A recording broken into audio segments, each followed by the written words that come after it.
Welcome to the CompTIA A+ 220 1101 Core 1 exam. This is Objective 3.3, Storage Devices. One way to store a lot of information on our computing devices is through the use of a hard drive.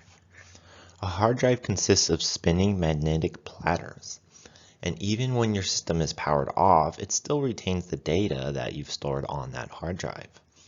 Because of that, you often hear hard drives referred to as non-volatile, because the information continues to be on that hard drive even when there's no power to the system. That means that we could power on our system and access any bit of data that might be on this hard drive.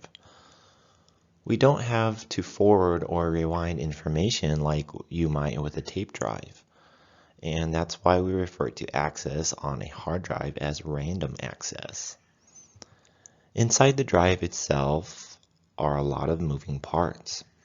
You've got platters that are constantly spinning. You've got actuator arms that are moving back and forth to find the data that's on this drive. And all of these mechanical components create limitations on how quickly we can retrieve and store data on this storage device. Another concern is that anytime there's moving parts, these moving parts will eventually break. And so we know that a hard drive will eventually fail. The question is exactly when that failure might occur.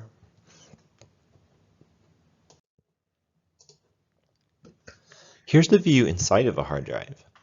All the data is stored on these platters that are spinning at very high rates of speed.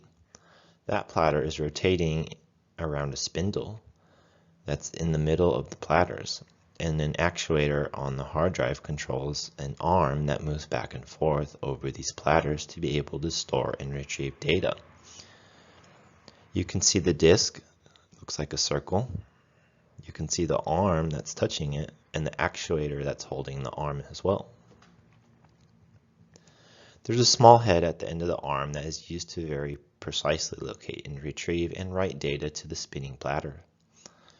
These platters can spin at different rates and speeds. And the faster they spin, the faster you'll be able to retrieve the data. For example, a common rotational speed for a low-end hard drive is 5,400 rotations per minute. And that gives you around the latency of 5.5 milliseconds. This means that the platter is spinning around and we have to wait for the data to eventually make its way back to the head, so you can either read or write that data. If the drive is spinning faster, for example at 15,000 rotations per minute, then the latency will be about 2 milliseconds. So the faster you spin this drive, the faster you'll be able to read and write data that's on that drive. You may find different sizes for storage devices on your system. It's very common on large desktops computers to find that 3.5-inch drives, like the hard drive that you see right here. You might find a 2.5-inch drive on that same desktop platform, and very commonly you'll find it in a laptop. And on newer systems, whether they're desktop or laptops, you might even find an M.2 drive, which means that it's much smaller than either the 3.5 or the 2.5 drive.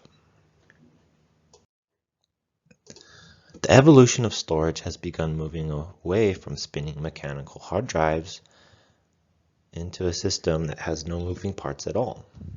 This is referring, of course, to a solid-state drive, or SSD. Again, we have no volatile memory that's inside of this, so we can power off our systems and all the data remains on the drive. And there's no moving parts inside of these solid-state drives, so we don't have to worry about mechanical failures, causing problems being able to read or write data from this device. One significant and very obvious advantage of a solid-state drive is that the performance is much faster than a traditional conventional hard drive.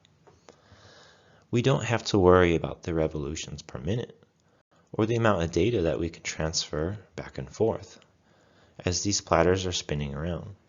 Instead, with an SSD, we can access data directly, retrieve it at extremely high rates of speed.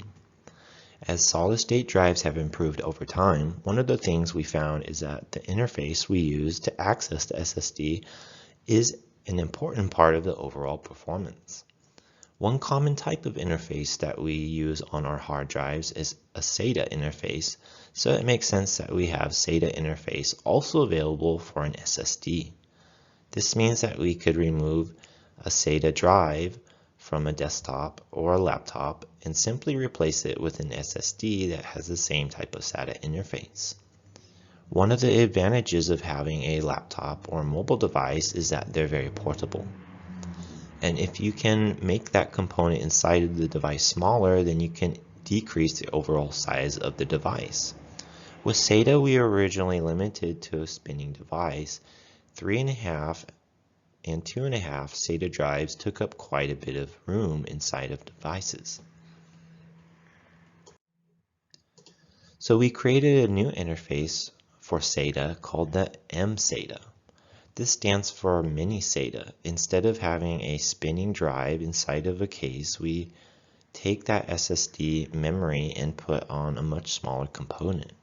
It's not usual to find SATA drives inside mobile devices or even desktop systems. But when we introduced the M.2 interface, we decided that it would be much more reasonable and much smaller type of component. And you'll find that mSATA interfaces are not very common on new devices today. This is certainly much smaller than installing a full-sized drive inside of a chassis. This provides a great way to shrink down the overall size of these devices and certainly contribute to the ability to have much more mobile devices containing much larger amounts of storage space. But one of the challenges with SATA is that it was originally designed to transfer data from the hard drives. SATA uses a protocol known as AHCI. This stands for the Advanced Host Controller Interface that moves away from the storage device into the memory of your system. This SATA revision 3, for example, can have throughputs of 600 megabits per second, but our SSDs can exceed these values, which means that connecting to a SATA interface may be limiting your throughput to an SSD. For that reason, we created a new way to communicate with our SSD called NVMe. This is non-volatile memory express, and it's designed to match the throughputs that you would need for technologies such as solid-state drives. This means that if we have lower latency and much higher throughput when communicating with these high-speed solid-state drives, that means that we can really take advantage of the full capabilities of that technology. Since this is not a SATA connection, then we're not connecting our SSD to a SATA interface.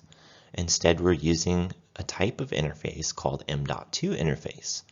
There are a number of advantages with using an M.2 instead of using a traditional SATA connection.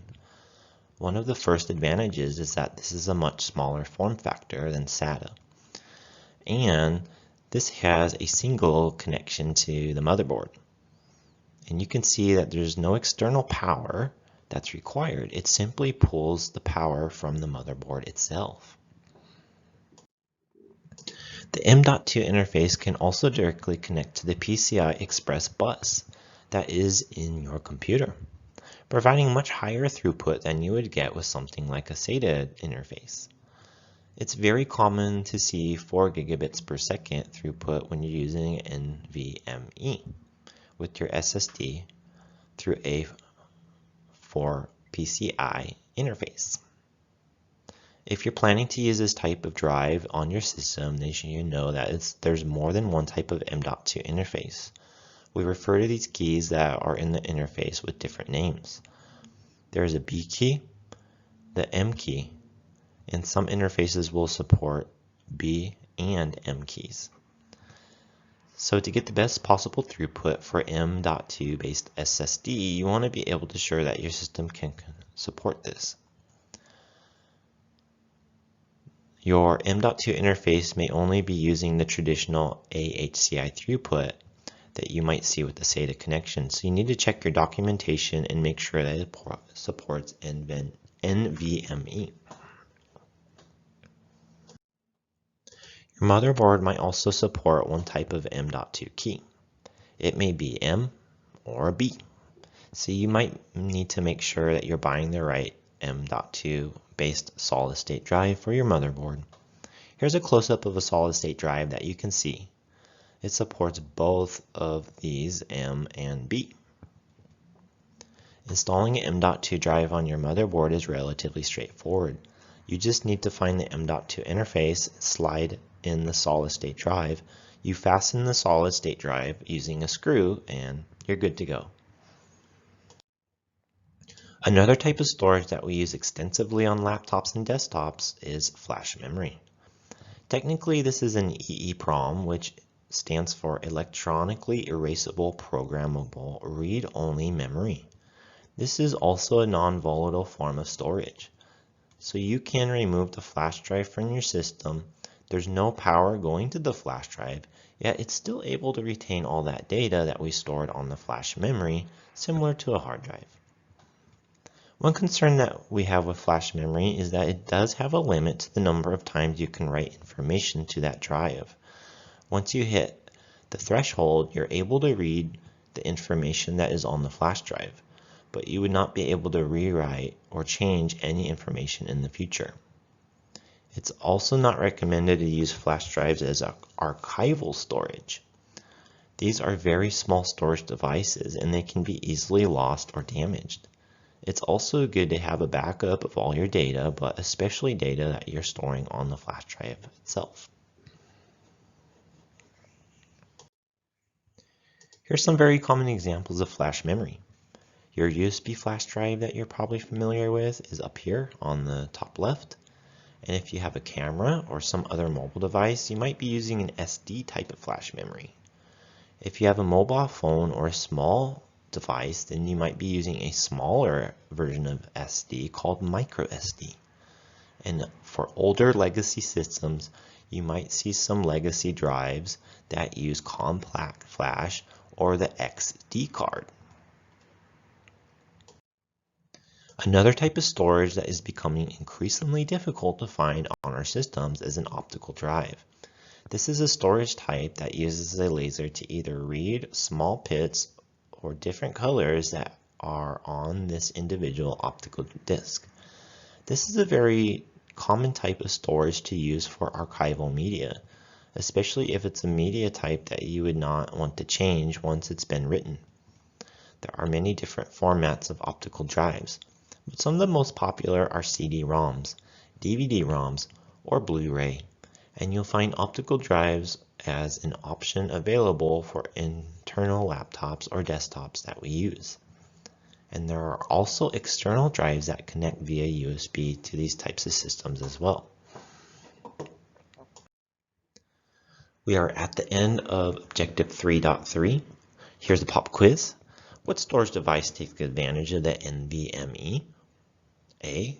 3.5 PATA. B. PCI Express. C. Flash drives. Or D. M.2. Well, we know that this is a newer technology that really takes advantage of the fast throughput that we would find on an M.2 storage device. Thank you for watching.